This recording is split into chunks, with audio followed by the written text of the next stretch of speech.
ഇപ്പോൾ AI ഒക്കെ ഇങ്ങനെ വരുന്നു, ടൂൾ വരുന്നു. അപ്പോൾ ഇന്ന് ഞാൻ രാവിലെ ഇൻ്റർവ്യൂവിന് വരുമ്പോൾ ഞാൻ BK ഹരിനാരായണൻ പാട്ടുകൾ എന്ന് ചാറ്റ് GPT അടിക്കുന്നു. അപ്പോൾ ചാറ്റ് GPT എനിക്ക് മുഴുവനായിട്ട് ജീവചരിത്രം തന്നു, എഴുതിയ പാട്ടുകളൊക്കെ തന്നു.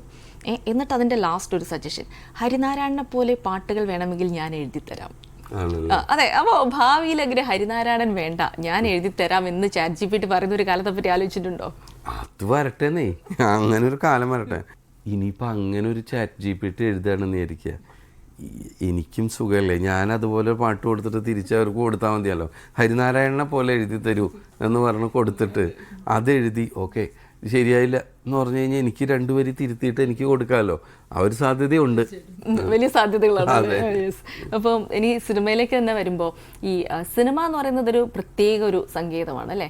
നമ്മളൊരു വീട്ടിലൊക്കെ ഇരുന്ന് എഴുതുന്ന വരികൾ അത് നമുക്കറിയില്ല, നാളെ എത്രയോ ആളുകൾ ഹൃദയത്തിലേറ്റുന്ന വരികളായിരിക്കും. ലൈലാകം പോലെ, ഓലഞ്ഞാലിക്കുരുവ് പോലെ, ചെറുമഷിത്തണ്ട് എന്നുള്ള പ്രയോഗമൊക്കെ പോലെ. അപ്പോൾ ഇതൊക്കെ എഴുതുമ്പോൾ എപ്പോഴെങ്കിലും ഒരു നമ്മൾ ഈ റൈറ്റേഴ്സ് ബ്ലോക്ക് എന്നൊക്കെ വിളിക്കും, ചിലപ്പോൾ വാക്കുകളൊന്നും കിട്ടാത്തൊരവസ്ഥ, അല്ലെങ്കിൽ നമുക്ക് എഴുത്ത് വരാത്തൊരവസ്ഥ, അങ്ങനെയൊക്കെ ഒരവസ്ഥ ഉണ്ടാവുമോ? ഒരു വലിയ കാലത്തേക്ക് അല്ലെങ്കിലും ചെറിയ സമയത്തൊക്കെ ചിലപ്പോൾ ഉണ്ടാവും. പിന്നെ ഇത് മറികടക്കുക എന്നുള്ളതാണല്ലോ ആ സമയത്തൊരു ടാസ്ക്.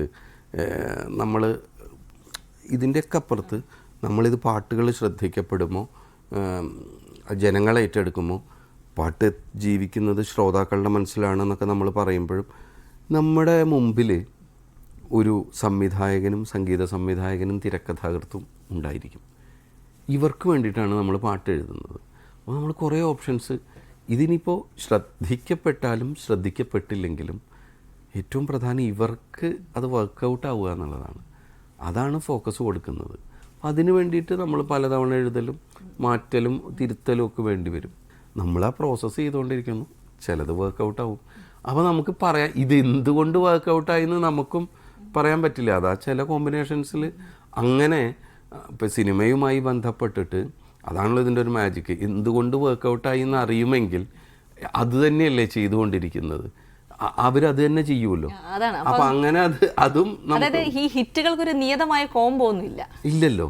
അങ്ങനെ എന്തെങ്കിലും ഉണ്ടെങ്കിൽ ശ്രദ്ധിക്കപ്പെടലുകൾക്ക്, ഹിറ്റുകൾക്ക് എന്തെങ്കിലും ഒരു കോംബോ ഉണ്ടെങ്കിൽ അത് ഒരു തവണ ചെയ്ത ആൾക്കാർ ഇത് ആവർത്തിച്ചുകൊണ്ടിരിക്കില്ലേ. അപ്പോൾ എപ്പോഴെങ്കിലും ഈ ഒരു വാണിജ്യ താല്പര്യം, അപ്പോൾ ഒരു കലാകാരൻ്റെ ഒരു ആവിഷ്കാര സ്വാതന്ത്ര്യം, ഇത് തമ്മിൽ എന്തെങ്കിലും ഒരു കോൺഫ്ലിക്റ്റ് വന്നിട്ടുണ്ട്? അതായത് ചില വരികളൊക്കെ നമ്മൾ എഴുതുമ്പോൾ നമുക്കത് ഭയങ്കരമായി ഹൃദയത്തിൽ കൊണ്ട വരികളായിരിക്കും, അല്ലെങ്കിൽ നമ്മൾ ആലോചിച്ചിട്ട് അത് മോസ്റ്റ് ആപ്റ്റ് ആണെന്ന് തോന്നിയ വരികളായിരിക്കും. പക്ഷേ അതൊരു പാട്ടിൻ്റെയും ആ ഒരു ശൈലിക്കും ചേർന്നതല്ല എന്ന് പറഞ്ഞിട്ട്, ഇപ്പോൾ ഞാൻ ഫോർ എക്സാമ്പിൾ ഇപ്പോൾ ജീവാംശമായി എന്ന് തുടങ്ങുന്ന പാട്ട്, അവിടെ ഇന്ന് നമുക്ക് ആ ജീവാംശത്തിന് പകരം എനിക്ക് വേറൊരു വാക്കും അവിടെ വയ്ക്കാൻ പറ്റത്തില്ല.